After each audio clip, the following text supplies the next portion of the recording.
జై తెలంగాణ. అందరికీ నమస్కారం. ఇవాళ బోత్ నియోజకవర్గం నుంచి, ఆదిలాబాద్ జిల్లా బోత్ నియోజకవర్గం నుంచి రాథోడ్ బాపురావు గారు ఎక్స్ఎమ్మెల్యే, 2 పర్యాయాలు ఎమ్మెల్యేగా చేసినటువంటి అనుభవంతో వారు వచ్చి కొత్తగా పెట్టబోయేటటువంటి పార్టీని బలోపేతం చేస్తానని చేరడం చాలా సంతోషం. వారికి, వారితో వచ్చినటువంటి బృందంలో ప్రతి ఒక్క సభ్యుడికి కూడా హృదయపూర్వకంగా మనస్ఫూర్తిగా జాగృతిలో స్వాగతం తెలియజేస్తూ ఉన్నాము. అదేవిధంగా అనేక జిల్లాల నుంచి ఈరోజు ప్రతిరోజు కూడా చాలామంది వచ్చి చేరడం, నూతనంగా వచ్చే పార్టీని బలోపేతం చేస్తామని చెప్పడం కూడా చాలా సంతోషంగా ఉంది. ఆ దేవుడి యొక్క అనుగ్రహం లాగా కనబడతా ఉన్నది. అన్నిటికన్నా ఎక్కువ రాథోడ్ బాబురావు గారితో నాకున్న అనుబంధం ఇప్పటిది కాదు.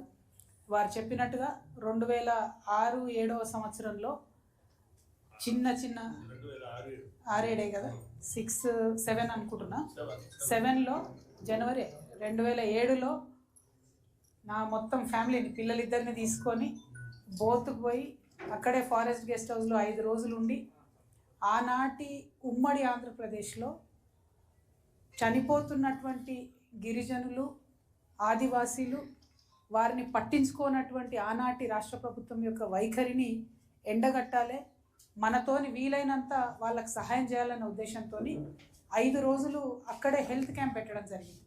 అన్నీ అక్కడ ఉండేటటువంటి ప్రాంతంలో చుట్టూ ఉన్నటువంటి తండాల నుంచి, చుట్టూ ఉన్నటువంటి గూడాల నుంచి, గోండు పల్లెల నుంచి, అన్నిటి నుంచి కూడా తరలించుకొని పెద్ద మెగా క్యాంప్ 5 ఫుల్ డేస్ పెట్టడం జరిగింది. చాలా అద్భుతంగా అక్కడ స్కూల్లో డాక్టర్స్ కానీ, టీచర్స్ కానీ, బజార్ హత్నూరా మండల్లో కూడా చేయడం జరిగింది. అయితే ఈ మాట ఎందుకు చెప్తా ఉన్నామంటే, ఆనాటి తెలంగాణ దుఃఖం అట్లుండే.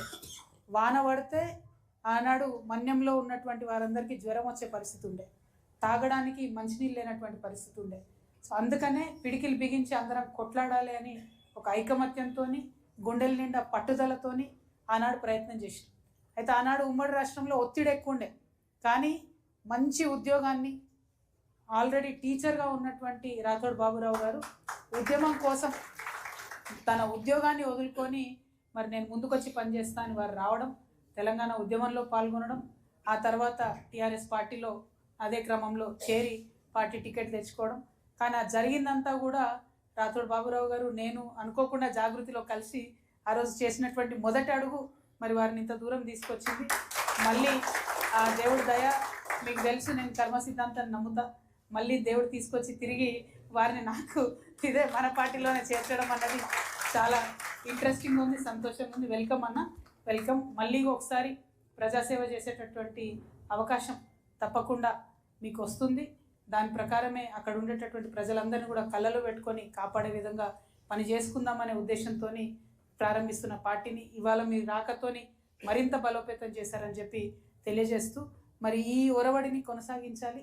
ఉద్యమకారులందరూ కూడా ఏకీకరణ జరుగుతున్న విషయాన్ని రాష్ట్ర వ్యాప్తంగా ఉన్నటువంటి తెలంగాణ వాదులందరూ కూడా గమనిస్తూ ఉన్నారు. ఇవాళంతా ఉద్యమకారులు ఒకటి కావడం చాలా సంతోషం. అన్న మీరు కూడా ఈరోజు జాయిన్ అవుతున్నారా? సరే, పేరు మళ్ళీ చెప్పండి. గుసవేనా అన్న? అండ్ అన్న పేరు కుసుమ. సిరిసిల్ల నియోజకవర్గం నుండి బుస్స వేనన్న, అట్లానే కుసుమ విష్ణు గారు, కందుకూరి సురేష్ గారు కొదురుపక్క నుండి, అట్లానే బీఆర్ఎస్ మండల అధ్యక్షుడు. అచ్చా, వీళ్ళందరూ కూడా జాయిన్ అవుతూ ఉన్నారు. సో అందరికీ కూడా స్వాగతం. ఎక్కడైతే మనకు ప్రజాసేవ చేయడంలో అడ్డంకిగా ఉన్నాయో అటువంటి బూర్జువా పార్టీలను వదిలేసి నూతన రాజకీయ శక్తిగా వస్తున్నటువంటి జాగృతిలో చేరుతున్న మీ అందరికి కూడా మళ్ళొకసారి మనస్ఫూర్తిగా స్వాగతం తెలియజేస్తూ, ఉద్యమకారులందరం ఒక్కటవ్వడం సంతోషంగా ఉంది. ఏ స్పిరిట్తో అయితే తెలంగాణ కోసం ఫైట్ చేసినామో అదే స్పిరిట్తో మళ్ళీ తెలంగాణ డెవలప్మెంట్ కోసం కూడా పనిచేస్తామని తెలియజేస్తూ మీ అందరి దగ్గర సెలవు తీసుకుంటున్నాను. Thank you. జై తెలంగాణ, జై తెలంగాణ, జై జాగృతి.